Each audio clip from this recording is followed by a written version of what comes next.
Ulladu Narpadu is the very heart of Bhagavan's teachings. In order to understand it, it's useful to know the context in which Bhagavan wrote it. Muruganar has briefly summarized that context in his Payaram, that's in his introductory verse. What he says in that verse is, when Muruganar asked, so that we may be saved, reveal to us the nature of reality and the means by which to attain it, the noble Ramana, because he is free from the delusion of the unreal world, joyfully and with certainty composed Ulladu Narpadu. The title Ulladu Narpadu, Ulladu means what exists or what is, implying what actually exists, and Narpadu means 40. So it implies 40 verses on what is. Actually, there are 40 verses in the main text, and there are 2 Mangalam verses. Mangalam verses means benedictory verses. But in this verse of Muruganar, the important thing is what he asked Bhagavan, so that we may be saved, reveal to us the nature of reality and the means by which to attain it. That is all of Bhagavan's teachings. Bhagavan's teachings are wholly practical. Whatever Bhagavan teaches us, it is for a practical purpose. So even when Bhagavan seems to be expressing philosophy, that philosophy has one aim and one aim alone, to direct us towards the practice, to help us to understand what the practice is, and to motivate us to follow the practice. So that is, Muruganar asked, reveal to us the nature of reality and the means to attain it. The nature of reality, there's relatively little to say about that. What Bhagavan focuses on mainly is the means to attain it.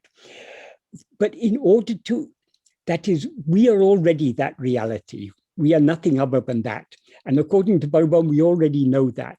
So what is the problem? So first, Bhagavan throughout Ulladu Narpadu, he's identifying what is the problem and what is the solution to that problem. I will first talk about the 2 Mangalam verses, benedictory verses, and then I will talk about the work generally, and I'll just refer to a few specific verses because it's too big to deal with the whole thing in one session. And as I've been asked how best to study this work, I will talk a little bit about that. The first Mangalam verse, that is when Bhagavan composed Ulladu Narpadu, originally there were about 20 verses, but Muruganar had gathered. And that was the sort of basis on which it started. But as Bhagavan was composing the verses, Muruganar one by one was deleting or setting aside the older verses, and they later became part of Ulladu Narpadu Anubandham, the supplement. So in the end, only I think 2 of the original set of 20 were actually included in Ulladu Narpadu. So almost all the verses were newly composed. So while Bhagavan was composing it, he and Muruganar were discussing it, and it was being arranged in a systematic way, the verses. The verses, Bhagavan didn't compose them in this order, but as he was composing them, they slowly started to arrange them in order. And wherever Muruganar noticed logical gaps, he suggested to Bhagavan to compose a verse to fill in the gaps. So the work eventually became 40 verses with 1 Mangalam verse. The Mangalam verse was just the last 2 lines of this present first Mangalam verse. At that time, Kavyaganta Ganapati Muni was there. He knew Tamil, but Tamil wasn't his mother tongue. He had a limited knowledge of Tamil. So when he was shown the work, he looked at it and he said, why is this first verse only 2 lines? Why is it not 4 lines like all the other verses? The meter in which Bhagavan has composed Ulladu Narpadu is a meter called Vemba. there is a two-line form of Vemba called a Kurral Vemba. So what Bhagavan had composed for the Mangalam verse was a Kurral Vemba. In Tamil, one of the most popular and well-known works of Tamil literature is a work called Tirukkural, which is, I think it's about 1,300 verses in Kurral Vemba meter. So it's a very,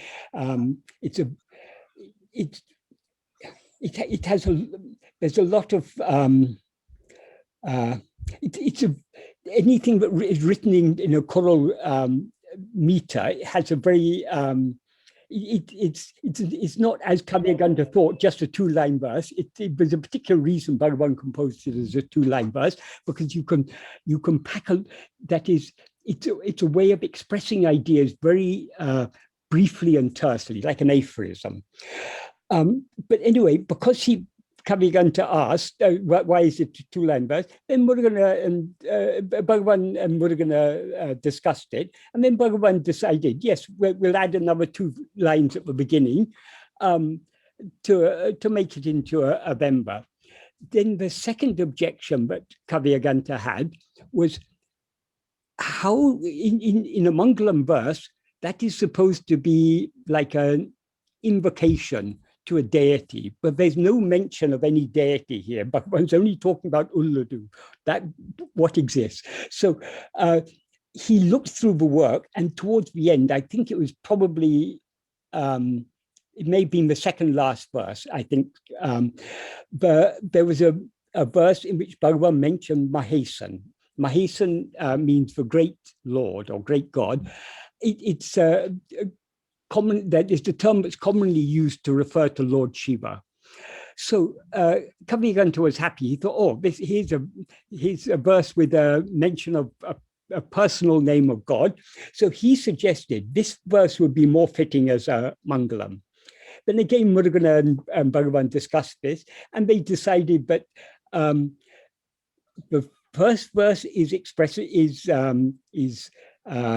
describing the path of self-investigation, vichara. So, and the second verse, the other verse is about surrender. So since Bhagavan taught, actually they're not 2 different paths, but he taught the same path in 2 different ways, as self-investigation and self-surrender. They decided, yes, it's fitting to have 1 verse on self-investigation and 1 verse on self-surrender. So they made 2 Mangalam verses. And then Bhagavan composed 1 more verse to make the main text up to 40. So that's the context in which these first 2 verses came into existence. What Bhagavan originally wrote in this, in the first Mangalam verse, as I say, it was just the last 2 lines of the existing Mangalam verse. What he wrote is, very, very simply, Ullaporul Ullalepan. That's a question, which means how to think of the existing substance. And he then provided an answer, Ullate, Ullapadi, Ullade, Ullal, Una. That means Ullate is in the heart, Ullapadi means as it is, Ullade being, Ullal, thinking. So being in the heart, as it is thinking of it. The verb that Bhagavan uses for thinking is Ullal. Thinking is the basic meaning of it, but it can also mean meditating, contemplating. It can also mean investigating or revering. So it has all the connotation, that is the revering connotation, is that adoring worship. It implies that. It also implies investigating it. So the vichara aspect is there, and contemplating it. So it covers all of these. It's very difficult to capture it all in one word in English, but all these connotations are there. So Bhagavan is asking how to meditate on or investigate or worship the Ullaporul. Ullaporul means the existing substance. That means the reality. And his answer is the only way to think of it or meditate on it or investigate it or to worship it, is being in the heart as it is. So that's, and then the final word, una, means know, or be aware. That implies, it's an instruction, be aware, be thus, it implies. Or know this, it can mean either. It can imply either. But when he was asked, when he decided to write another 2 lines at the beginning, the first 2 lines are to clarify the question that he asked in the last 2 lines. So what the verse then became, the first sentence, Ulladu, Ulladu, that can be interpreted in various different ways. The basic meaning is, if what exists were not, would existing awareness exist? The word for what exists is Ulladu, what actually exists, what is.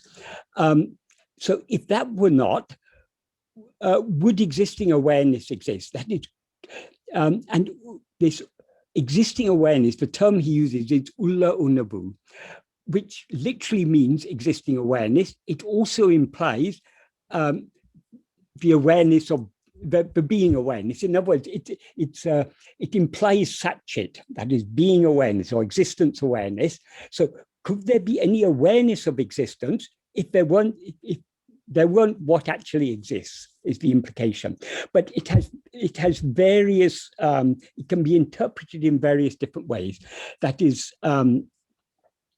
as I say, Ulladu, it means existing awareness, actual awareness, or it can also mean awareness of what is, or awareness of what exists. So if there were not what actually exists, could there be awareness of something existing? That's one interpretation.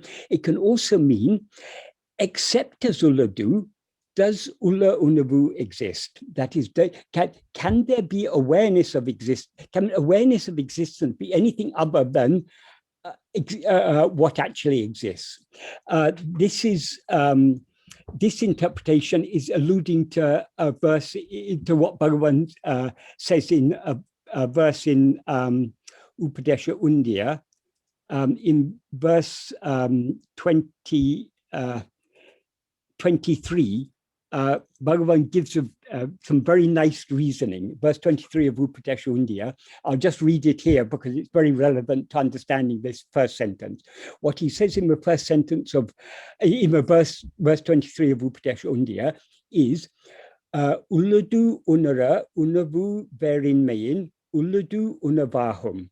That means, because of the non-existence of other awareness, to be aware of what exists is awareness. What he means by other awareness, what it implies is, because of the non-existence of any awareness other than what exists, to be aware of what exists is awareness. That is, if what is aware were other than what exists, it would be a non-existent awareness, which is meaningless. So awareness cannot be other than what exists. And what knows what exists is only what exists. That is, what exists knows itself. It's aware of itself. So because of the non-existence of any awareness other than what exists, to be aware of what exists, Ulladu, is awareness, Unavu. So Bhagavan is this is an argument, but what actually exists is only consciousness or awareness. And then he says in the last line of this verse 23, awareness alone exists as we. That is, what awareness is nothing but ourself. We are awareness. The implication is we are both what exists and what is aware of what exists. In other words, we are sat and chit, sat-chit. So that is one of the meanings that is implied in this first sentence. But what awareness of what exists cannot be other than what exists. So what exists itself is awareness.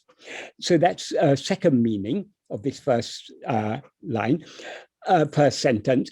Another meaning is the verb. Most of this verse, most of the words in this verse begin with the syllable ul. There are actually two words here.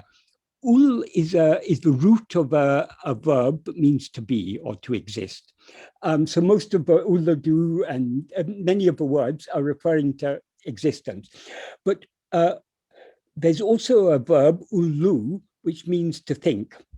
So it's that verb ullu that he refers to when he says ullal in the second two lines. We can also take, where he says ulla unavu, it can mean existing awareness. It can also mean an awareness to think.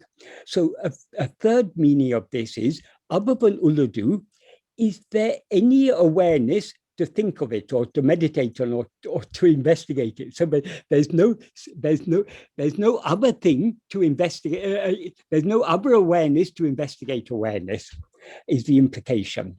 So this first sentence, it's a very simple sentence, just 1, 2, 3, 4, 5 words, but so much meaning is packed into it.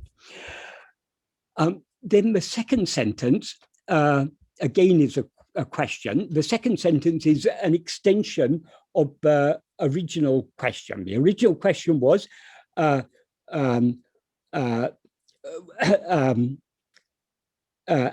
to think of the existing substance. But he expanded this by saying, Ullaporul, Ullalara, Ullate, Ulladal. That means, Ullaporul means, porul means the substance. That is, this word porul is used a lot by Bhagavan, and it's generally in Tamil philosophy, particularly in Advaita philosophy. Porul means the substance. The equivalent Sanskrit word is vastu. In one of the analogies that is often used to explain this term is, if you've got gold ornaments, you may have a ring and a necklace and a bangle and various other gold ornaments. The ornaments are just forms. The substance is gold. So the substance is the porul or the vastu. So here Bhagavan is referring to ullaporul, the existing substance. So what he refers to as the existing substance is what he referred to in the first sentence as ulladu, what exists. So what actually exists is only the substance, not the form, is the implication. So the existing substance exists in the heart, ullalara, without thinking or without thought. As I said, Bhagavan is using almost every word in this verse is starting with the verb, with the syllable ul. Ullate is a locative case form of ullam, which means heart. Heart in the sense, because ul also means within. That's another meaning of ul. So it means to exist. It means to, ullu can mean to think, and ul also means within. So all these meanings are packed into here. So ullaporul, ullalara, ullate, ulladal. Since the existing substance exists in the heart without thought, how to think of the existing substance? So that's how it connects with the original question. But he adds one more thing there. He refers to, in the second clause, the question, he adds one more thing. He says, Ullamenum ullaporul. Ullamenum means which is called heart. However, there's yet another meaning here, because ullam as a noun means heart. As a verb, it's a it's a first person plural form of the verb ul. It's only in literature that you would use for ullam as a verb. In common language, it would be ullom, but in literature, you can say ullam, meaning we are. Bhagavan often referred, in many places, you can see in Ulladu Narpadu works, Bhagavan is often talking about we. He's not talking about, though we is a plural form, he's not actually talking about a plural thing. What Bhagavan, but if Bhagavan were to say I excludes the person who's being talked about. So Bhagavan uses we as an inclusive form of the first person singular. So when he says that the heart, the Ulladu, the existing substance, is called Ullam, it implies, though it literally means, which is called we are, it implies which is I am. So he's giving us another practical clue here. The existing substance is that which is always shining in our heart as I am. So there's so many subtle meanings here. There's so much depth in this verse. So since the existing substance exists in the heart without thought, that is beyond the range of thought, so how can we think of it? Though he says it exists in the heart, it itself is the heart. That existing substance is the heart. Heart means what is, it has two meanings. One is what's inside, the other meaning is what is center. So the heart is the very center of everything. So that just like what is the heart of a gold necklace and a gold bangle and a gold ring, the heart of it is the substance gold. So like that, this Ulladu, which is nothing but awareness, the awareness I am, is the substance, and that exists in the heart beyond thought. So how to think of it? Since it's beyond thought, we can't think of it. The only way to contemplate it or meditate on it or investigate it or to worship it is, this is the answer he gives: Ullate, Ullapadi, Ullade, Ullan. Ullate means in the heart. Ullapadi means as it is. It could be taken in this context to mean as it is or as we are. We can take it either way. It doesn't refer to any particular. It's not. It's neither a first person, second person, third person form. It's beyond person. So being in the heart as it is, or being in the heart as one is, as we are, is thinking of it. Now know this. So.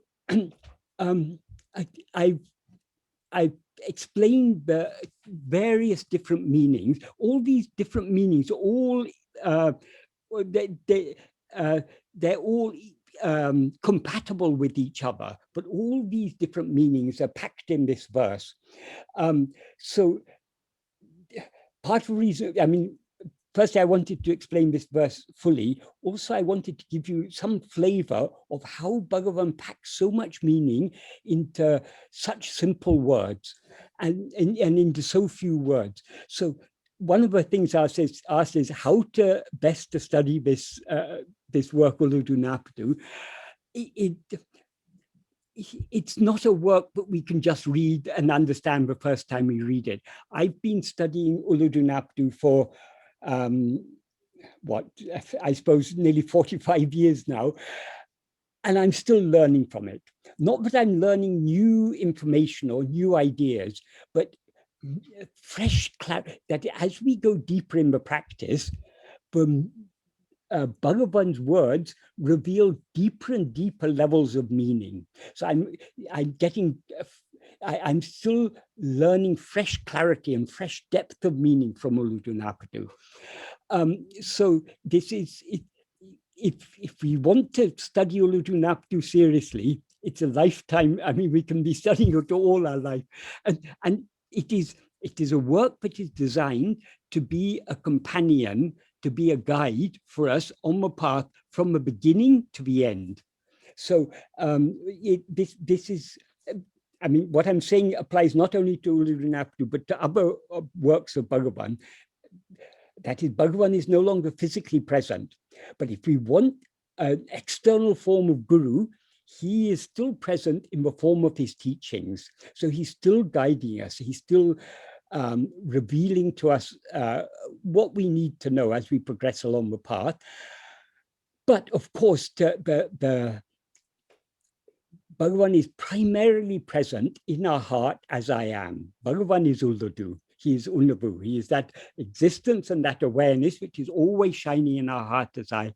And that is the light that illumines the mind and enables the mind to know everything else. So if we want to get clarification, if we want to get illumination, we have to turn within. The more we turn within, the more meaningful these words of Bhagavan will become to us. So here, Bhagavan is in a very, this verse we can say is a very high-level description of the path of self-investigation. How do we investigate ourselves? How can we investigate ourselves? Only by being ourselves. And what are we? We are nothing but what exists and what is aware of what exists. So only by being I am can we investigate I am, is the implication here. So in a sense, the whole of the rest of Ulladu Narpadu is a commentary or a clarification of what Bhagavan has said in extremely deep and subtle way in this verse. And one other point about this verse, as I say, Bhagavan is using this syllable ul in so many different ways. But the verse itself is such a beautiful verse. If you hear it, I'll just read the verse just to give you a flavor.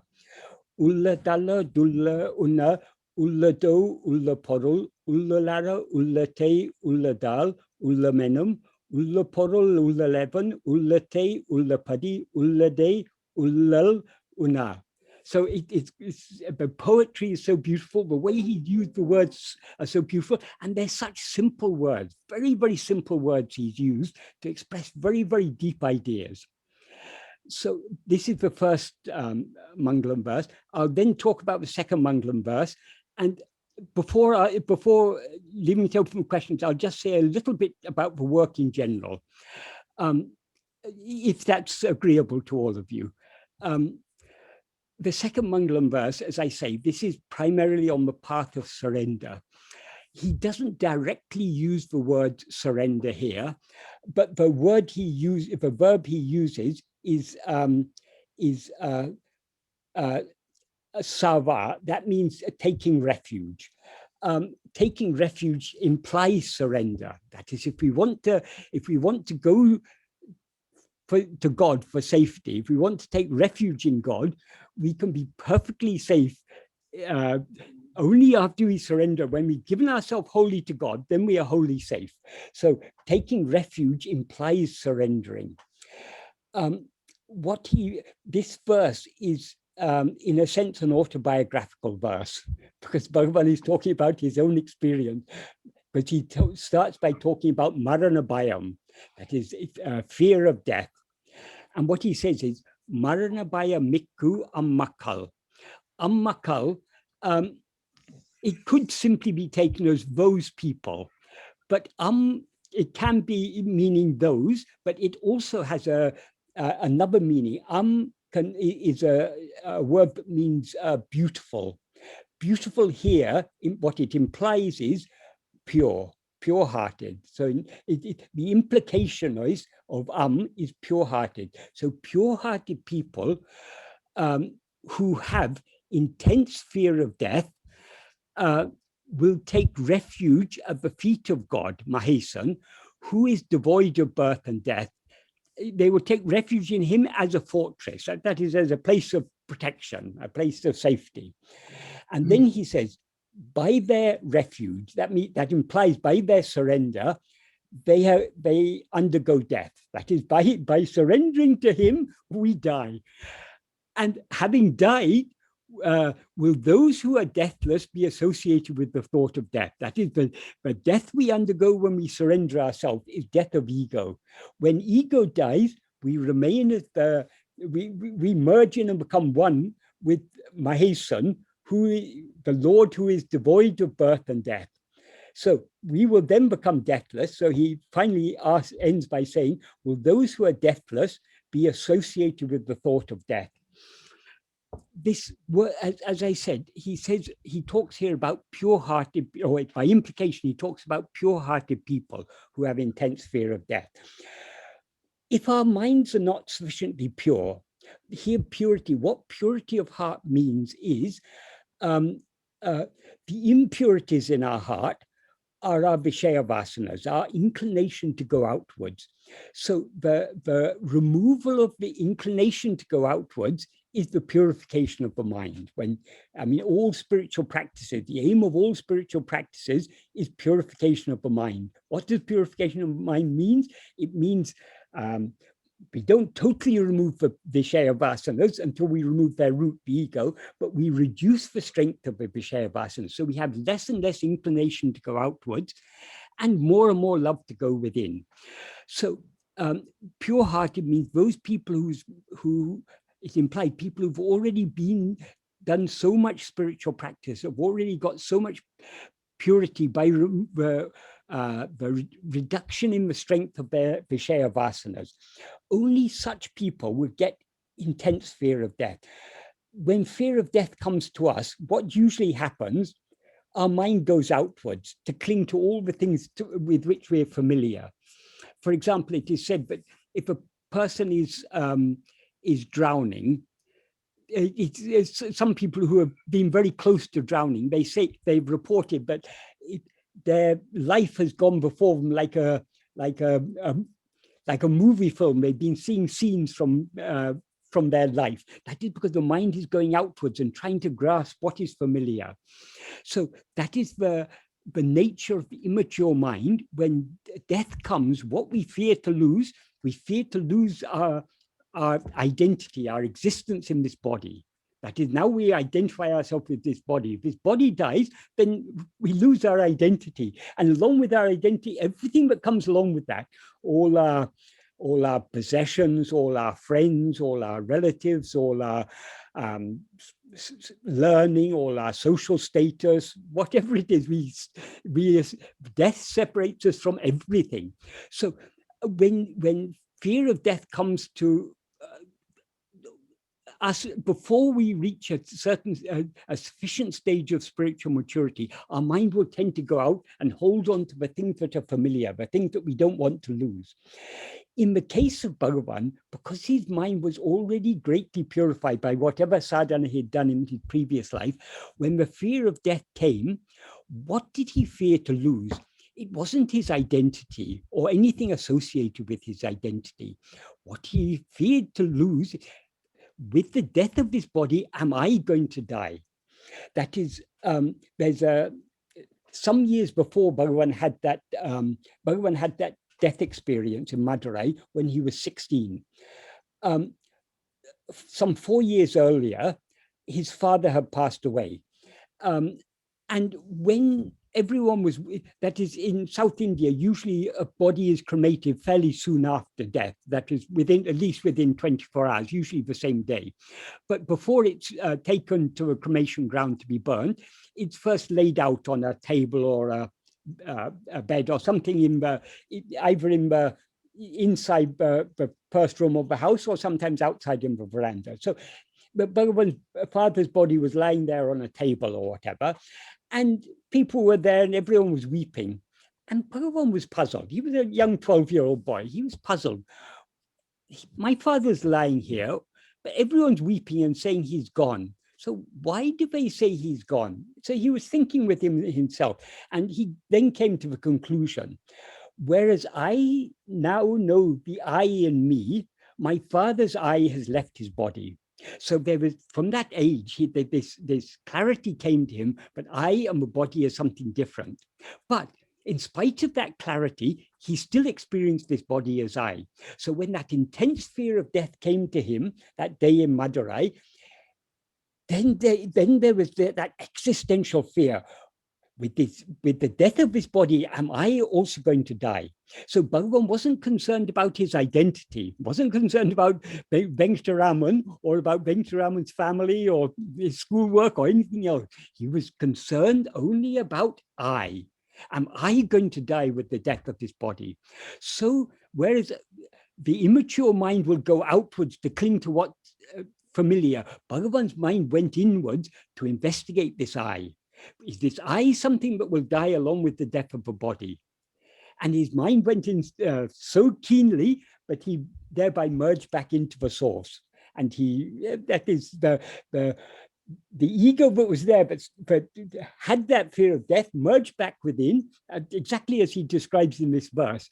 That is what he describes in this verse as the taking refuge in the feet of Mahesan, the great Lord. God is that which is shining in our heart as eye. So taking refuge in his feet and taking his feet as a fortress for our protection, that is turning the mind within and surrendering ourselves completely to him, merging back into him, giving ourselves wholly to him. And since he is beyond birth and death, when we turn within and surrender ourselves to him, we merge in him, become nothing other than that. That is, what is ego essentially? Ego has is a mixture of the real awareness, I am, and this the form of the body that we take to be I. So when Bhagavan often used to say that ego is nothing but this false awareness, I am this body. In that false awareness, the reality is only I am.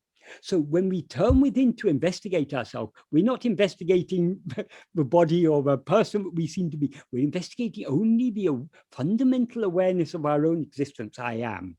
So that is what he describes here as taking refuge in the feet of Mahesan. So actually he's describing, though he describes it in terms of surrender, it's exactly the same practice, turning within to hold on to I am. That is taking refuge in the feet of Mahesan. And by holding on to I am, we merge in that, so thereby surrender ourselves completely, and then we're nothing other than that. The ego is completely dissolved in that, eradicated, and then we remain as that which is birthless and deathless. So will we ever get the thought of death again? No, we'll never get the thought. There'll be no thought at all, because the first thought is only the ego. When ego itself dies, there's no one left to think any thoughts. So that's why Bhagavan often say, ego is the first thought, the root of all other thoughts. So in these two verses, as you can see from both of these two verses, what is the one thing that is common? They're both about practice. The whole of Ulladu Narpadu is entirely about practice. Though some of the verses, Bhagavan doesn't explicitly refer to the practice, it's all related to the practice. So having talked about these two verses, I'll just give I'll talk a little bit about the work as a whole. That is, one of the things I was asked is, how best to study a work like this? Well, we have to read it many, many times. And because each time we read it, we'll see more depth in it. Also, there's connection. Each verse is connected to each other verse. So, and there's also a common theme running throughout the whole work. That is basically what Bhagavan is doing in the main 40 verses. He's first diagnosing the problem. What is the problem? We are already that. We are already that Ulladu, that Ullapadu, that pure awareness of existence. We're already that. And we're already aware of ourselves as that. We're always aware of ourselves as I am. The problem is we are not just aware of ourselves as I am. We're aware of ourselves as I am this person, I am this body. So that is the problem. And so that which is aware of itself as I am this body, that is ego. So the main theme running throughout the 40 verses is about ego. Only when Bhagavan summarizes, in a sense, the whole work is summarized by Bhagavan in verse 26 of Ulladu Narpadu. In verse 26 of Ulladu Narpadu, he says, if ego comes into existence, everything comes into existence. If ego doesn't exist, everything doesn't exist. Ego itself is everything.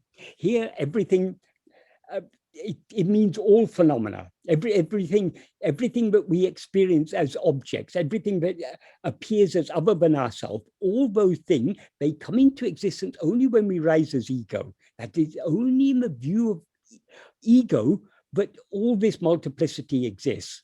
When we don't rise as ego, as in sleep, there is only that one fundamental awareness I am. That's all that's real, because that's the only thing that exists in all the three states.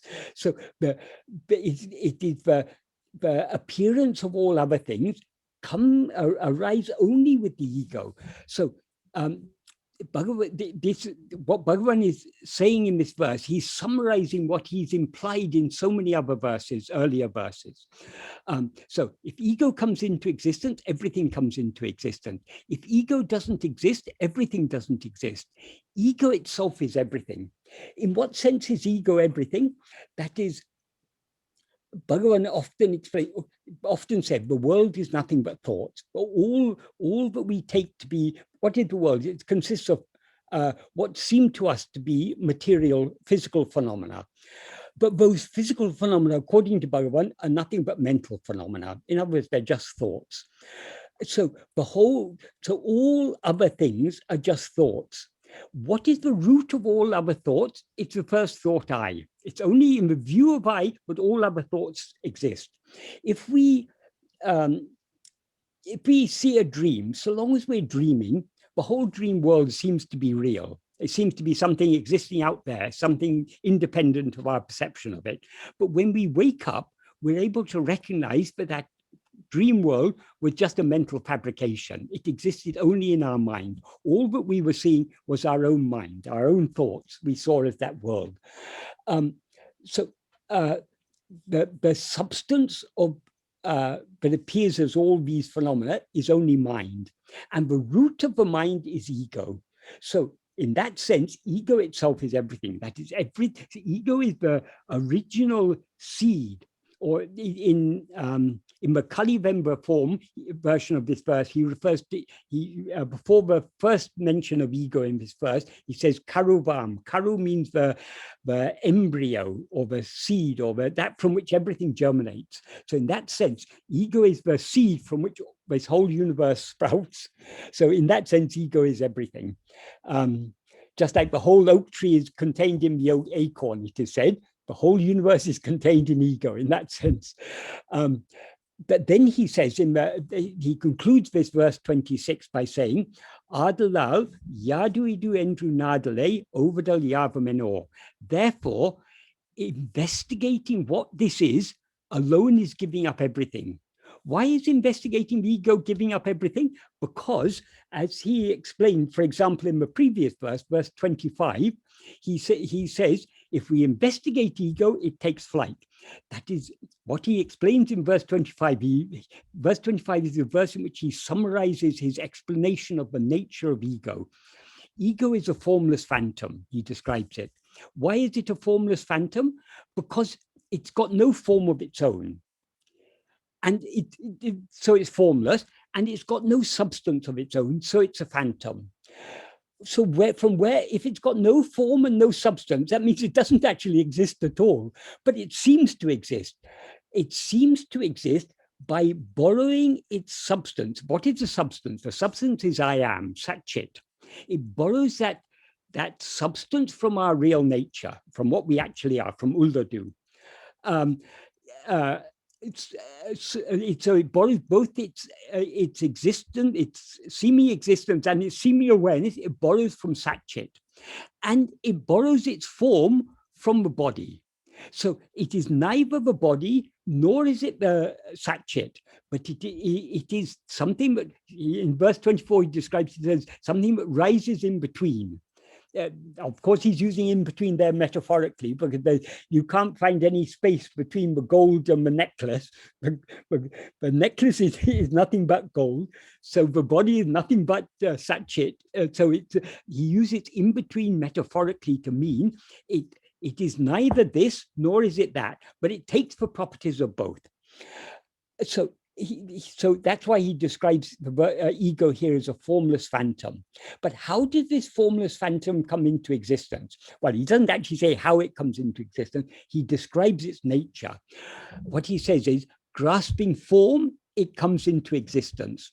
Grasping form, it stands. Grasping and feeding on form, it grows abundantly. Leaving one form, it grasps another form. But if sought, it will take flight. What do we have to understand from this? That is, ego itself is formless. So the forms it grasps, all things other than itself. So all phenomena are forms. Ego itself is not a phenomenon. It's that which is aware of all the phenomena, because ego is a formless phantom. So ego comes into existence as soon as ego rises, it grasps a form as I. That doesn't mean the form is already existing, because as he says in verse 26, everything comes into existence only when ego comes into existence. So the nature of ego, it rises, it projects a form, the form of a body, and experiences it as I. So the first form of the ego grasps is a body. A body here means, as he says in verse 5, that's why I say there's so many connections between all these verses. We have to see all the connections and understand each one in the light of each other one. So when he talks about ego being the false awareness I am this body, he's not talking about just the physical form. But he says in verse 5, Udal Panchakosa Uru. That means the body is a form of 5 sheaths. The 5 sheaths are the physical form of the body, the life that animates it, the mind, the intellect, and the will. These are the 5 sheaths. So we experience all these 5 collectively as ourself. So Bhagavan refers to these 5 sheaths collectively as body. So that is the form the first form that ego grasps. In other words, it projects and it experiences itself. And having grasped the form of a body as I, it continues, it never lets go of this body so long as it's standing, until if it leaves, only at the time of death, it leaves this form and goes to another form. Or when we come to sleep, we leave this form, and in dream we grasp some other body as ourselves. That's what I mean by leaving form, it grasps form. Grasping form, it comes into existence. Grasping form, it stands. And then he said, grasping and feeding on form, it grows abundantly. That is, having grasped this form of this body as I, we're then constantly grasping other forms. Grasping here means ego is a formless phantom, so it's not got hands or arms for grasping things. It grasps by its attention. By directing our attention outwards towards other things, we're grasping those forms. That is how ego comes into existence, stands and flourishes. So long as we are attending to anything other than ourselves, we are nourishing and sustaining ego. So how to get rid of this ego? Bhagavan says, if sought, it takes flight. What's that mean? Who is to seek it? Obviously, only ego is to seek itself. That is, if ego turns its attention back, ceases attending to other things, and instead tries to attend to itself, the more it attends to itself, the more it will subside. And if it attends wholly to itself, it will completely dissolve back into its source. That's what he means by saying, if sought, it will take flight. That is why he says in verse 26 that investigating what this ego is giving up everything. Because if we investigate this ego will thereby subside and dissolve back into its source. And since everything else depends for its semi-existence upon our semi-existence as ego, everything else is given up. So in order to investigate ourselves and know what we actually are, we must be willing to give up everything. That is, give up all forms. But we're not really giving up everything, because we are... When you melt, if you've got so many gold ornaments, you've got necklaces and you've got bangles and you've got rings and everything, if you decide you're not interested in these forms, you just want a brick of gold, you can melt them all and you've got the gold.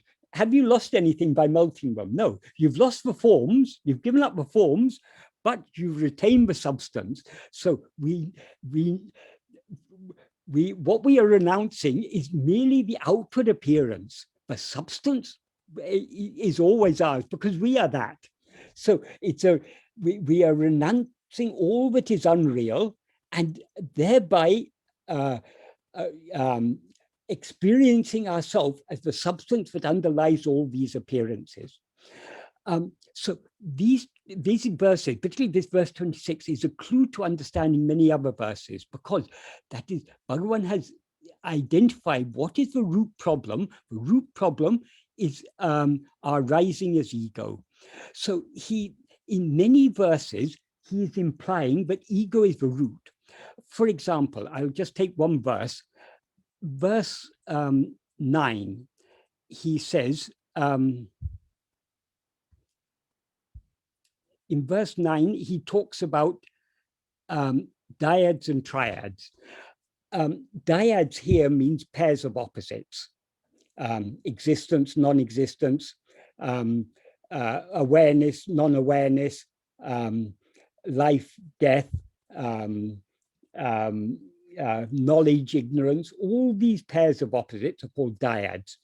And triads means three factors of objective knowledge. That is, any objective knowledge or objective experience or perception, you have three things. You've got a perceiver, you've got the thing perceived, and you've got the perceiving. So these three is what is called a triad. And he says here, dyads and triads exist, always holding one thing. So what is that one thing that they all hold? We have to think deeply about this.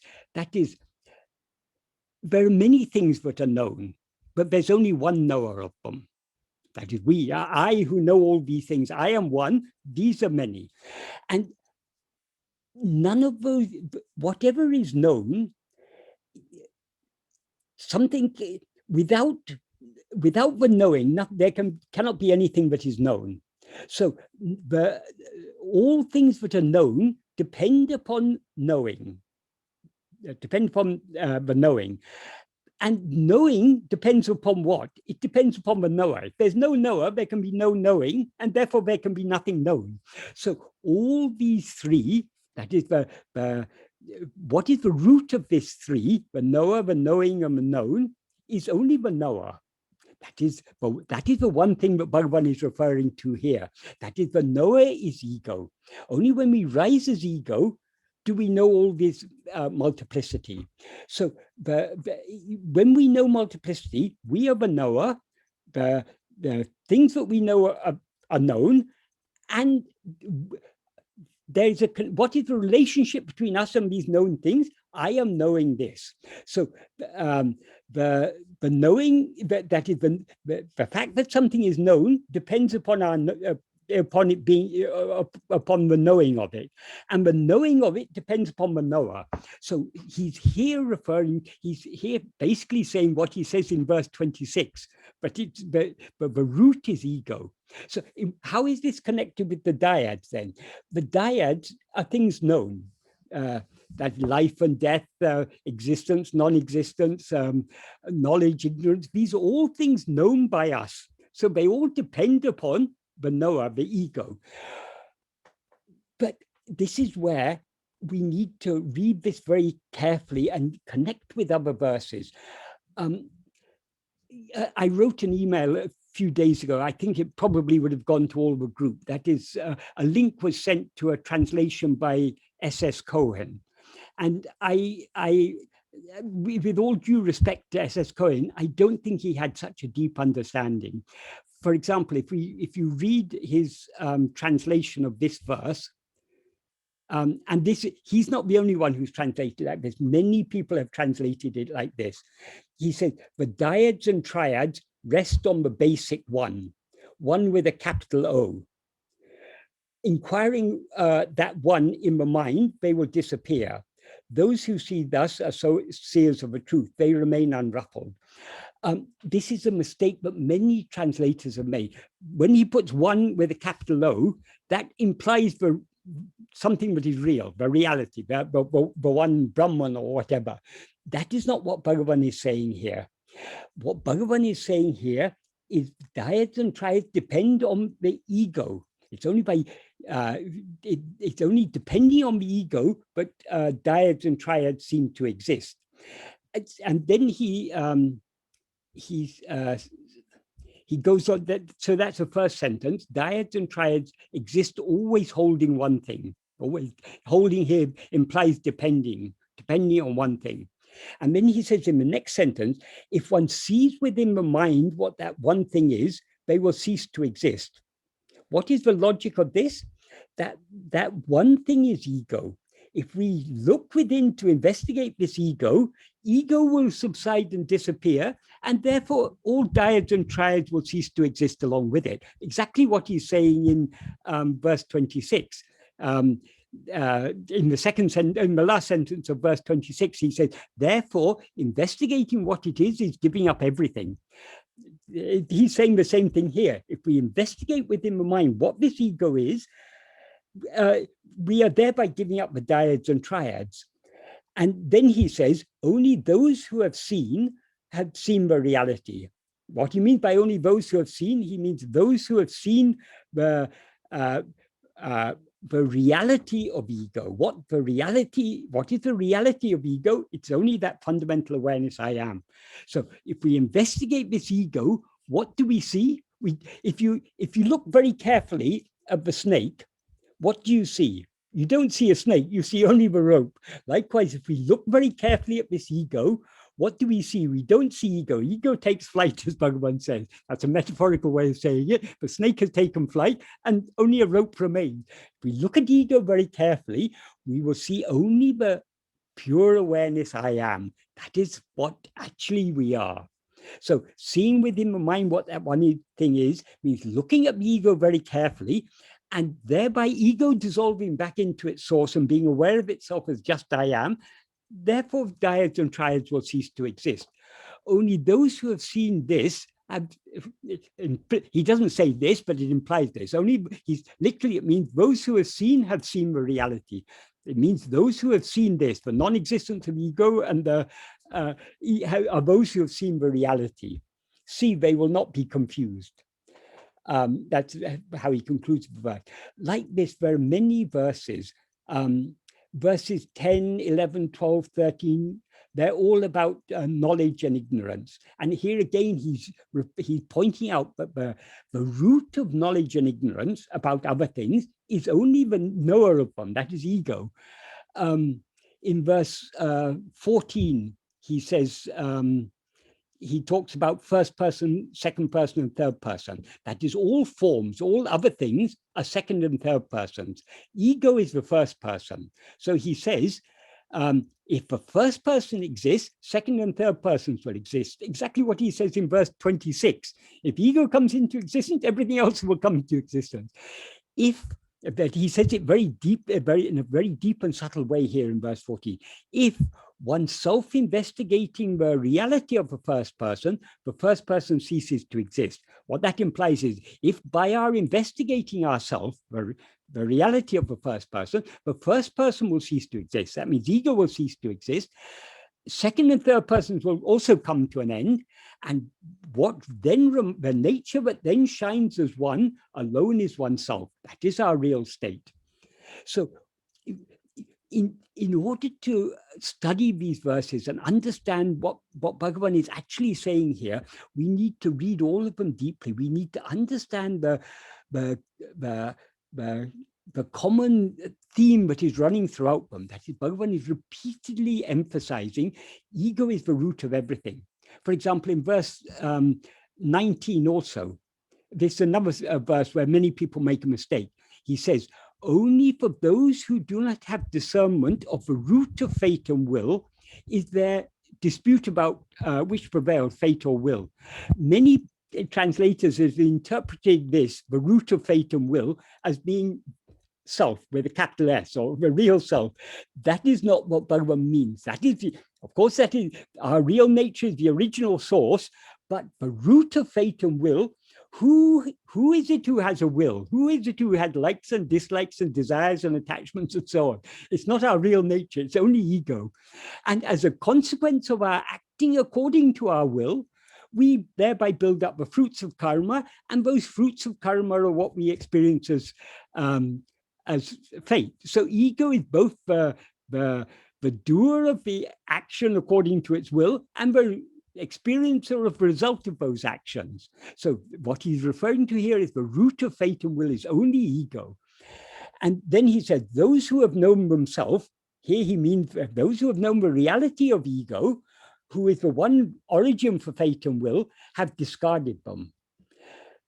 Why? Because when we investigate ego and know the reality of ego, ego is thereby eradicated, and fate and will also will come to an end along with them. Fate and will can exist only so long as there's an ego who has fate, who has will, and therefore experiences fate.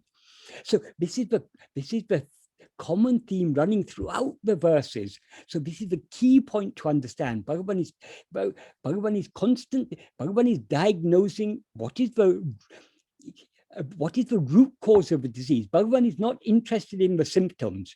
He's just helping us to understand what is the root cause of all these symptoms, all the problems we have.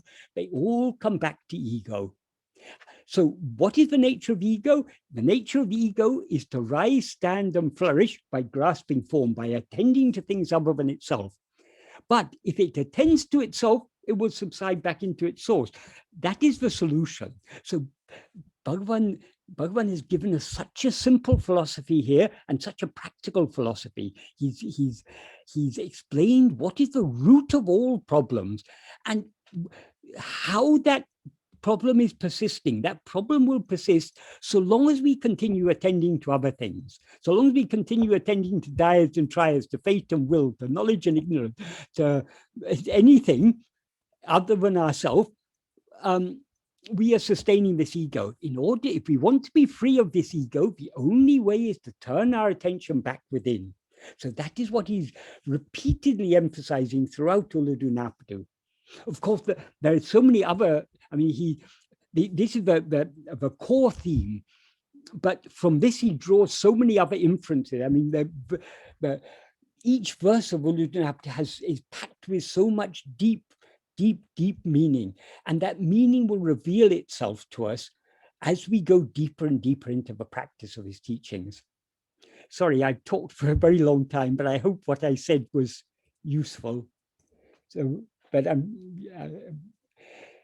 now it's up to you to ask any questions you may have.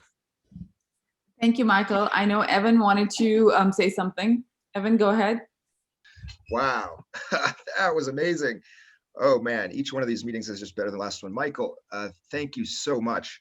I have to admit, I don't really have much intellectual understanding of these things. I've been reading all the Ramana stuff for years, but all I could say was that all the things that you were saying, they just connected with me so much intuitively that it really was like, I just do the enquiry. I just try to pay attention to the I am, and all I could say was, although that stuff is on like a higher level that I can't really grasp, something about it all, it just rang so true on like a heart level. I was just like, yes, he's saying it. This is totally, I couldn't agree more with everything that he's saying. Yeah. It's very obvious that you have studied this stuff for a long time, and what you said about something about that you've studied it for 40 years, but you keep studying it. Oh man, that's the same attitude that I take towards the enquiry, that you just have to keep driving at the I am, and wow, that was just beautiful. The more you practice, the more clarity you will get. Bhagavan's teachings are actually, it may seem very deep or very high or whatever at first, because it is subtle, but it's actually extremely simple. So the more we go in the practice, because when we are turning our attention within, what are we turning our attention to? We're turning our attention back towards the light that illumines the mind. So we are gaining, the more we turn within, the more we attend to I, the more our mind is being bathed in clarity, so to speak. So all these things become clearer and clearer and simpler as we go deeper in the practice. So just keep up what you're doing and it will all become perfect. It may seem very high at first, but it's not. It's actually extremely simple. It couldn't be simpler. It is, man. I just point my attention at the I am, and I just keep coming back to it. And I have to say, because that's alone what's real. Yeah. There's moments when I want to give up, and when I think, oh, what is it doing? Yeah, your mind might get quiet for a while, but what's the point? But then I see a speech like the one you gave, and I'm like, just keep coming back to the I am. The effort is never lost, and that was beautiful. Thank you so much, Michael. Right. Well, it's all thanks to Bhagavan, because I'm just saying what Bhagavan has said. Does anyone have any questions? I just wanted to tell Michael that his explanation of Ulladu Narpadu is absolutely exceptional. I'm a Tamilian, but I haven't read I mean, I don't know to read Tamil, and I'm not, I mean, I just know conversational Tamil, but even, I mean, there is the reality that Michael talked about, that Ramana Maharshi has talked about in all the 40 verses. But there is also the poetic side of it that I've never experienced before. And Michael brought out the poetic side of it too. And I just wanted to thank Michael for that. Yeah, his teachings are absolutely exceptional. And the way he explained it. If you speak Tamil, Ulladu Narpadu isn't actually so difficult. Some of the verses may be a little bit difficult, but once you get familiar with it, for example, take verse 25, Urupatri Undam. That's very clear. Grasping form, it comes into existence. Urupatri Nikum, Urupatri Undu Mika Ongum, Uruvittu Urupatrum, Tedinal Otum Pidicum, Uruvatra Peya Hande. That there is such simple words. If you once we're familiar with the verse, it's extremely clear what Bhagavan is saying. Or verse 26, Ahande undayan anatum undahum, Ahande indrail indru anatum, Ahande yavamam, Adalal yadu idu endru nadale, ovadal yavameno. It's very, very simple actually. Even the Tamil is simple. It's when we're not familiar with it, it may, because also there's a difficulty of splitting the words and things. But once you become familiar with it, it's very, very easy. And I think that's where the transliteration would help a lot. Yeah, if you see on that link I shared, my translation, that has got the Tamil verses and the transliteration and the split form and the Anvayam, which is arranging the words in a logical prose order, and the translation and an explanatory paraphrase. So, and thank you, sir, because I mean, after this talk, I mean, if I have to go back and read it, then I think I know what to pay attention to, and that really helps a lot when I'm reading. Thanks, Rama. I think I'm not a Tamil speaker, so for me it is difficult. And that was part of the reason, Michael, that we decided to go with Cohen's version just because it's shorter. And for the people that are new to it, it seems it might be simpler to read, but we don't necessarily want simplistic. We want simple. We don't want non-nuanced, but we also don't want to not get started or run into too much difficulty. So we were really kind of trying to decide what would be the right version to begin with. Knowing that this is not the only version we will read. This may be the beginning. And the one thing that you pointed out about Cohen's version, that he is referring to the one with the O capital, meaning he's referring to the self, whereas you think that the correct translation would be the ego, right? Is that what is done in his version more than once? Like, is that the main difference? Yes, it's done in various places. I think you'll find he does the same for verse 19 and for some of the verses 10, 11, 12, 13. People tend to many translators, the only translator who has done it correctly is, apart from Sadhu Om, but I mean older, from the earlier translation, Lakshman Sharma. But unfortunately, Lakshman Sharma, he's written Mahayoga in English. In Tamil, he wrote a Tamil commentary, but the person who has translated his Tamil commentary didn't understand and has again started using capital letters. Like, for example, verse 4, what Bhagavan says is, if oneself is a form, the world and God will be likewise. But many translators, including the person who's translated Lakshman Sharma's Tamil commentary, has translated it, if the self with a capital S is a form. How can the self be, our real nature cannot be a form, it is never a form. What takes itself to be a form is only ego. So to say if the self with a capital S is a form is creating a big confusion. I think this confusion is something that we need to address more. Definitely.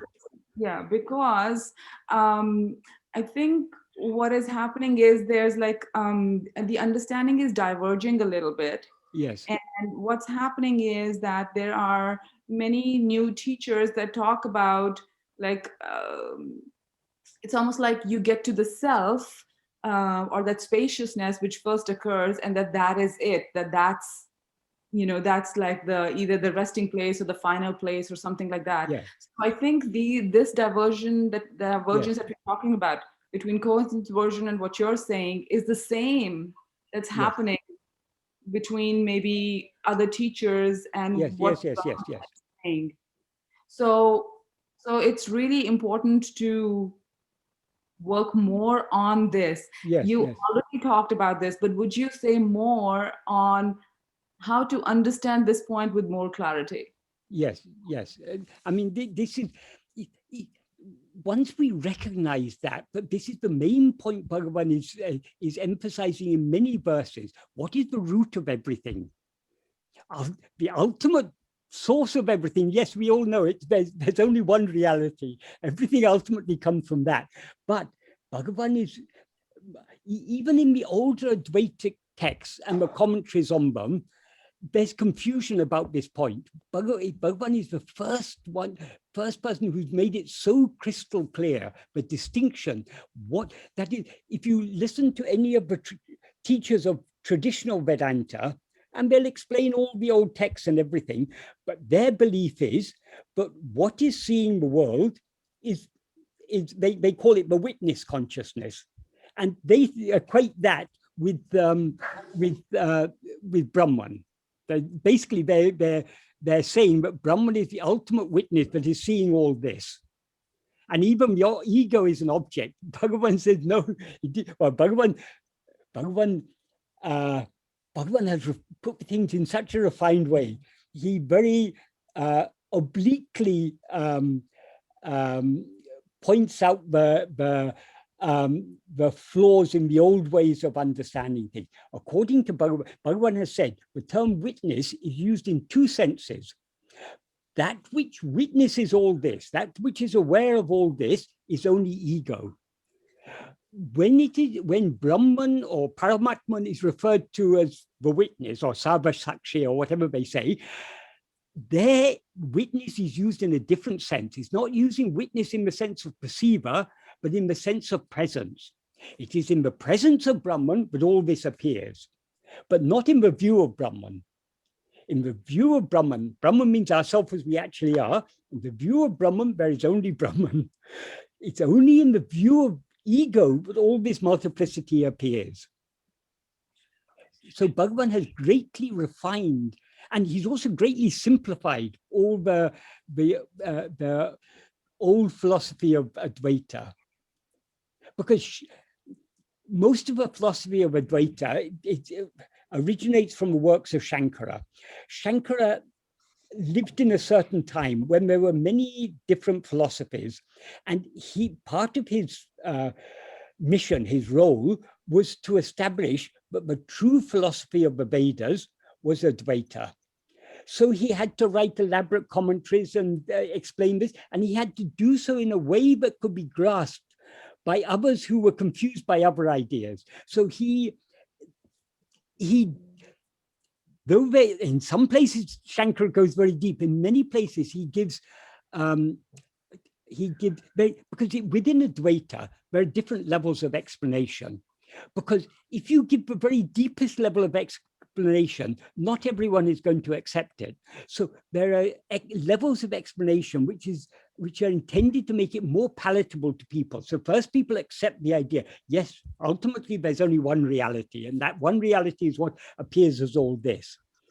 But then there are deeper and deeper levels of explanation. So Shankara often gives the less deep levels of explanation because that was what was appropriate to the audience to which he was addressing. That is, when he wrote these commentaries, he was writing it for other scholars and other philosophers to establish this is the real meaning of the Vedas. This is the real import of the Vedas. So after Shankara, his followers wanted to defend his philosophy. Of course, when Shankara establishes very forcibly the superiority of Advaita, lots of other people who are not ready to accept those ideas, they'll want to attack it.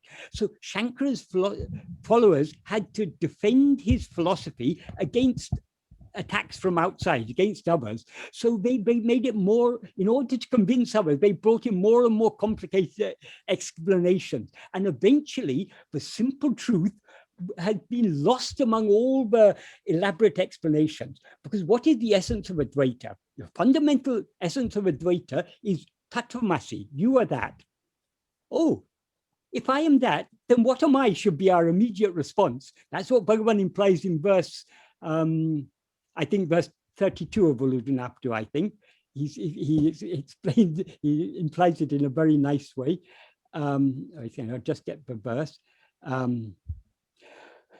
What he says in verse 32 is, when the Vedas proclaim that is you, instead of oneself knowing oneself as what, that implies what am I, thinking I am that, not this, is due to absence of strength or non-existence of strength, because that alone is always seated as oneself. That is what we always are. So when you are told you are that, we can forget about that. If I am that, then who am I? Our attention should, the whole aim of that Mahavakya, of any Mahavakya, is to draw our attention back to ourselves. But that point has got missed. But what is expected of us is to investigate I. That has been lost amidst all the philosophizing. So Bhagavan has refined the Advaita and presented it in an extremely simple way. And the simpler the presentation, the closer it is to the truth. Because what ultimately is the truth of Advaita? There is only one without a second, and you are that. That's the whole truth of Advaita. So Bhagavan has made it very, very simple. Yes. So I think for myself, I need to understand this a little bit more, that you were talking about the term witness, according to Bhagavan, to understand that more clearly. You said it's not the perceiver, but it's presence. Well, no. In most cases, witness means that which is aware of all this. That is ego. In that sense, witness means ego. When Brahman is talked about as the witness, in that context, it means presence. So Bhagavan said there are two senses in which the term witness is used. But those two senses are not, most people don't distinguish those two senses, and so there's confusion. Yes, so it also seems like the hierarchy that you're talking about is kind of like what we've talked about before, like the Srishti Drishti Vada and the Drishti Srishti Vada. Yes. And so where we are right now and all that we're talking about is the Drishti Srishti Vada. That is what Bhagavan has taught, because Bhagavan wants to keep things as simple as possible. Drishti Srishti is far simpler than Srishti Drishti. The majority of Advaitins follow Srishti Drishti. That is, they say this world has been created by Ishvara, by his power of Maya. And so the world is already existing there. The jivas come in and then they see the world. Bhagavan in the Drishti Srishti says, this is all a dream. In a dream, how does the dream come into existence? It is the dreamer who brings the dream into existence. But then shouldn't Srishti Drishti be not non-duality? Wouldn't that imply duality? Well, almost all ideas about how the origin of this world are some form of Srishti Drishti. That is, whether it's the Genesis in the Bible, or whether it's the Big Bang Theory, or, I mean, in every religion and every science, they have their own ideas of how this world came into existence. All assume that the world exists independent of our perception of it. Only Drishti Srishti Vada says, no, There's no world independent of your perception of it. This is very deep. This won't be palatable to most people. That is why the majority view among Advaitins is Srishti Drishti. Why? Because it's more palatable. It's more easy to reconcile with the beliefs we already have. Yes, the world is already existing there. And I have come into this world, and I will come again and again until I get moksha and everything. It's more palatable for many people. And Bhagavan also sometimes, though Bhagavan's core teaching is drishti shrishti, Bhagavan often gave more diluted explanations according to the need of people. For example, if anyone wanted to come and reform the world, there are people who say, oh, there's so much injustice in the world needs to be reformed. Bhagavan used to say, he who has created the world knows how to look after it. Leave it to him. It's not your business. So there Bhagavan is talking Srishti Drishti, because that's appropriate to people on that level. If you tell someone who wants to reform the world, oh, this world is all a dream, they're not going to believe you. So there's some power has created this world. Leave it to that power. So the teaching, as Bhagavan says, the teaching has to be according to the taught. It has to be suited to the grasping power and the willingness to accept. So for those who are willing to accept Bhagavan deeper teachings, Bhagavan has given us in Nāṉ Ār, Ulladu Narpadu, even in Aruṇācala Stuti Panchakam, Bhagavan is teaching the same Drishti Shrishti Bhada. But for those who are unwilling to accept that, then he would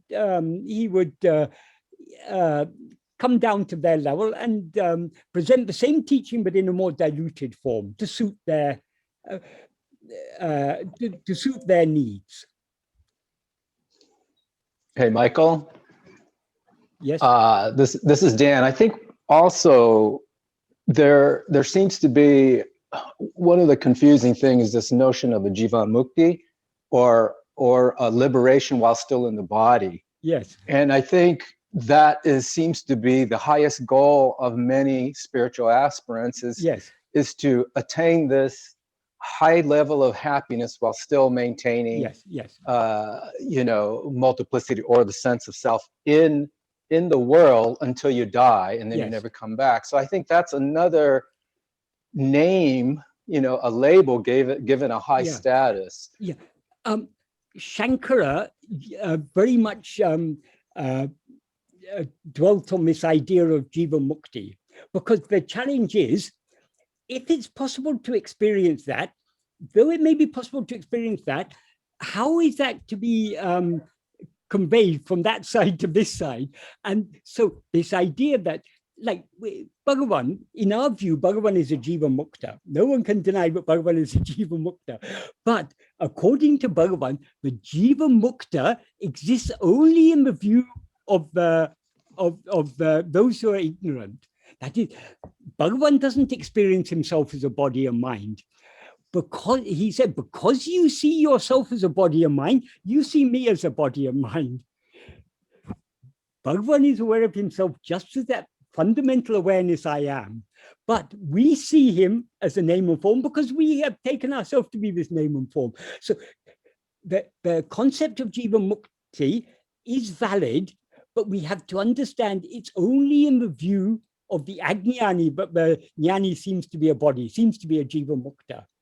It's valid from our perspective, but we are never going to experience that state of jiva mukti, because in the state of, when we attain mukti, ego is annihilated. When ego is annihilated, what remains? Bhagavan says in verse 28 of Upadēśa Undiyār, Anadi, Ananta, Akhanda, Satchidananda. That's all there is. Anadi means it's beginningless. Ananta means endless, limitless, infinite. Akhanda means it's unbroken. It's not divisible into parts. Satchidananda. So that alone is what actually is real.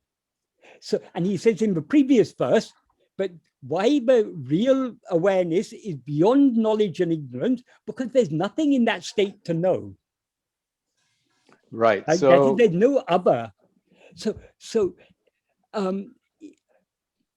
the concept of Jiva Mukti is useful in a certain sense, in the sense that we take Bhagavan to be a Jiva Mukta. Otherwise, if we don't accept Bhagavan as a Jiva Mukta, how can we, how can he give us all these teachings? He gives us all these teachings because it's his experience. So from our point of view, Jiva Mukti seems real.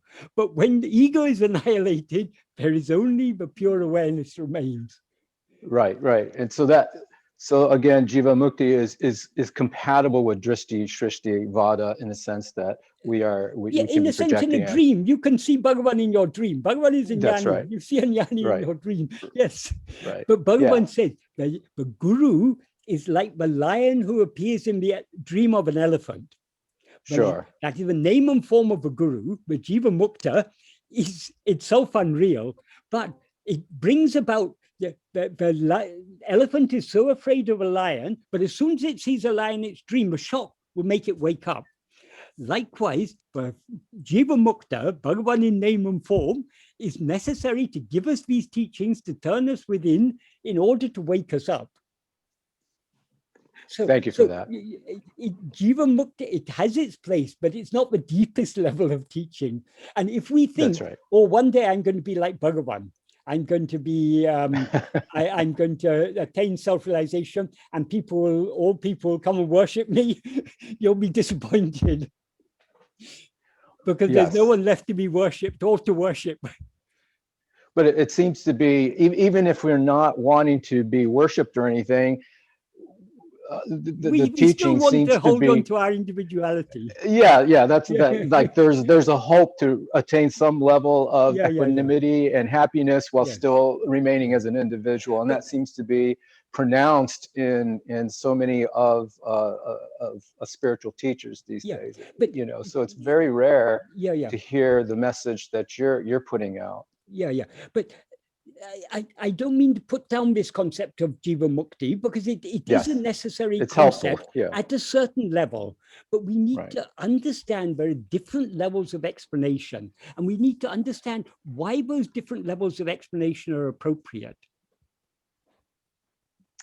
Thank you, Michael.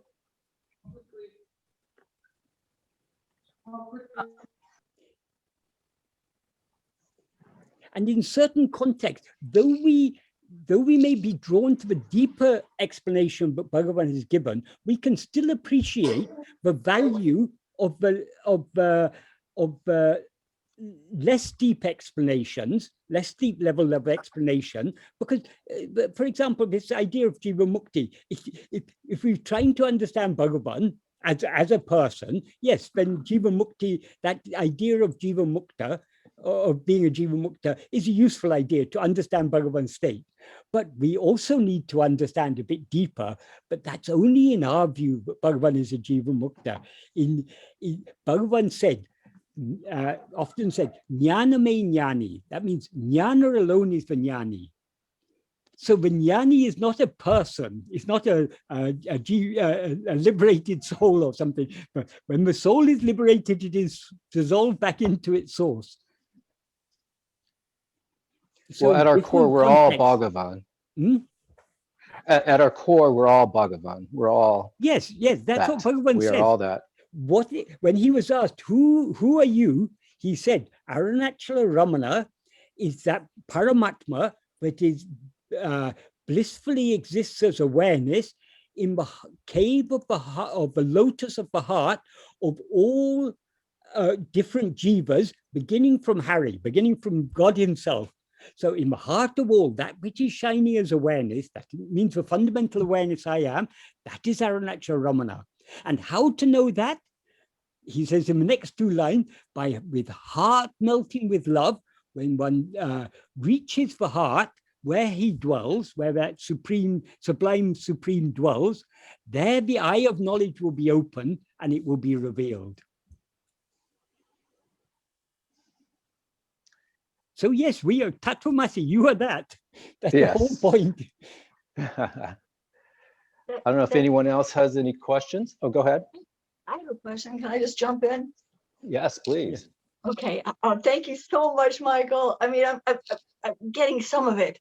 So I have this question. So like, say there is a moment when, by some miracle, the dream dissipates, and you are in awareness. I don't know what the right terms are to use here, but there is that sense of profound love. So my question is, when I think about the idea that there is nothing, that there is no one, that there is no seer, I don't want to call it resistance, but the thing that I have is the people that I've loved, the souls that I've loved, like, does it, and you just said right before this, you said something that made such beautiful sense about going back into that original source of love, that, like, from Hara to God back. So are there elements of that we carry, or is that more ego? And does that question make any sense? Just see the life of Bhagavan. Okay, that is, Bhagavan is not that outward form, but through that outward form, that clarity of all this clarity comes from that through that form. Not only that, Bhagavan is the very embodiment of love. Bhagavan has equal love to all, to the rich and the poor, to the educated and to the uneducated, to humans and to animals. His love was equal to all, and his love was so great. When he accidentally disturbed the nest of a hornet, of a hornet's nest, he allowed those hornets to sting his thigh, because he recognized this thigh has disturbed their nest. They're angry. Let them be satisfied by stinging this thigh. And because he stood there calmly and allowed them to do so, they didn't sting any other part of his body. They only stung the offending thigh. So such love and compassion he had. Wherefrom does that love and compassion come? Because love is his very nature. That is, as he says in the first paragraph of Nāṉ Ār, for whom do we have the greatest love? We all have the greatest love for ourselves. We love others, yes, but we love others. Why? Because we love ourselves, and we love to be happy, because our real nature is happiness. And we love others because we love those who contribute to our happiness. If someone is always giving us trouble, do we feel love for them? No, we dislike them. We just get irritated by them, and because they're always causing us trouble. It's very difficult to love those who are constantly giving us trouble. It's easy to love those who are very kind to us, very loving to us, very friendly to us, and everything. But to love others who cause trouble to us is not so easy. Because Bhagavan said the greatest love we all have is only for ourselves. And our love for other things depends on to the extent to which those other things contribute to our happiness, even immaterial things. We love things. We love chocolates. We love tasty food. We love beautiful sunsets. We love studying philosophy or whatever. There's so many things we love. Why do we love them? Because they give us pleasure. And there are things we dislike. We dislike having to, maybe we dislike going to the dentist, or we dislike going to the doctor, or whatever. There's so many things we dislike for one reason or another. Why is that? We love those things that make us happy, seem to make us happy, and we dislike those things that seem to detract from our happiness. But Bhagavan, but we all, what we love most of all is ourselves. Bhagavan, how Bhagavan loves us all so equally and so fully and so unconditionally is because he doesn't see us as other than himself. In his view, we are none other than himself. So his love is all embracing. So when we surrender ourselves to him and merge back into him, we are merging back into the fullness of love. There is a beautiful verse, I mean, well, 108 beautiful verses in Aruṇācala Akṣaramaṇamālai, but among those 108 beautiful verses, one is in verse 101, Bhagavan says, Ambu Vilalipol, Amburu Vunilene, Ambai Karitala Aruṇācala.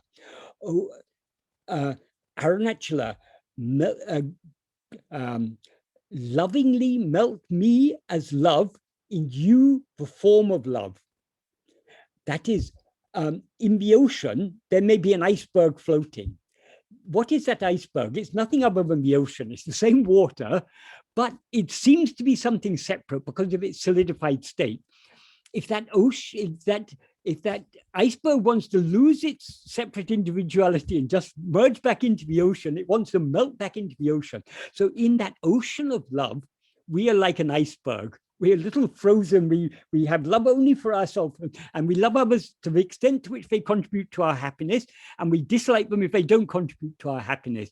But Bhagavan's prayer is, melt me as love in you, the form of love. So if we merge back into that source, which is the very the ocean of love, we will be that fullness of love ourselves.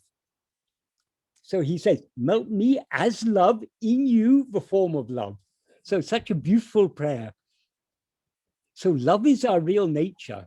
So long as we limit ourselves as this body, we are limiting our love. We are limiting our happiness. But what we actually are is the infinite fullness of love and of happiness. Also, Michael, thanks, Jill.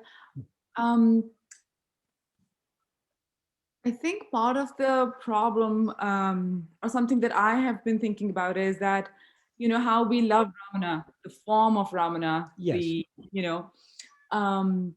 But what we are talking about really is, because that causes us to be identified with the form, right? Yes. Because we love the form of Ramana, and then it becomes so much harder for us to disidentify ourselves with the form, to go from this personal to the impersonal. Yes. Right? Like that. If Yes. you are that is actually impersonal. Yes. As compared to the personal. Yes. Yes.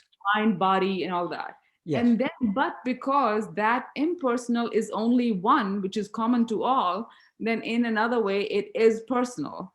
Yes. Yes. But it is the shift from this very, very embodied personal to the impersonal that needs to be made, and then everything else will follow. Yes. Why do we love Bhagavan so much? Because Bhagavan, we are attracted by Bhagavan's love. Essentially, what is attracting us to Bhagavan is his love. And because he loves us, he wants us to be happy. And he knows that the only way for us to be happy is to turn within. Happy means not just ordinary happy in the ordinary sense. He wants us to be infinitely happy, because infinite happiness is our real nature. So the only way for us to experience that infinite happiness is to turn within. So he has appeared in this human name and form in order to give us these teachings, to turn us back within, to say, what he actually is that which is shining in our heart as I. So if we love him, where should our attention go? Just look at a picture of Bhagavan, look at his eyes.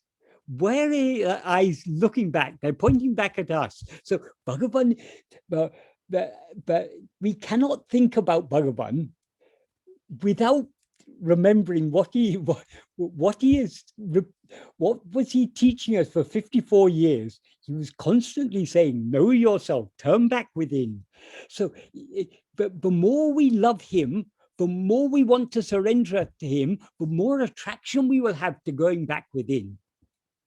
Because so long as we see him as another, our love for him is divided.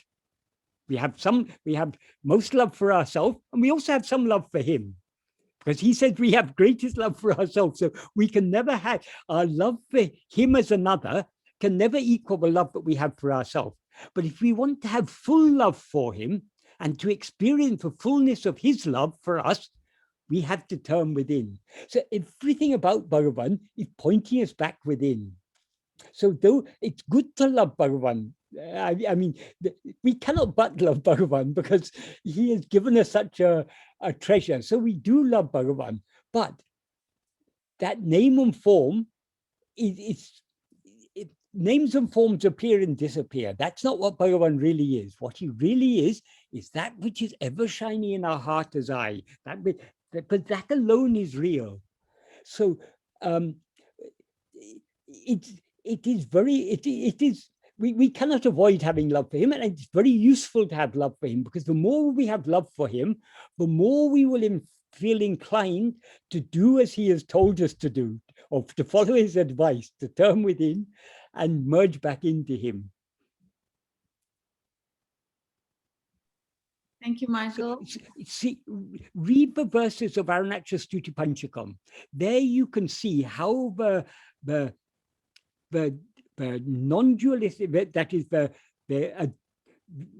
non-duality and the duality, how seamlessly they're woven together. That is, Bhagavan is, there's so many verses where we can say, yes, Bhagavan is referring to an external form, the form of the hill, but he's also referring to ourselves. So that is, the verses can be understood in different levels, and both are equally true. Bhagavan had great love for the form of that hill, because he knows that hill is what is shining in him as I. So so long as we take ourselves to be a form, as he says in verse 4 of Ulladu Narpadu, if oneself is a form, the world and God will be likewise. Even if we try to imagine, like in some religion, they say God is not a form, God is formless. But even the idea God is formless is just a form it's an idea. Ideas are all forms. So it's actually, so long as we take this concrete form, this material form as I, it's useful to take a material form to be God.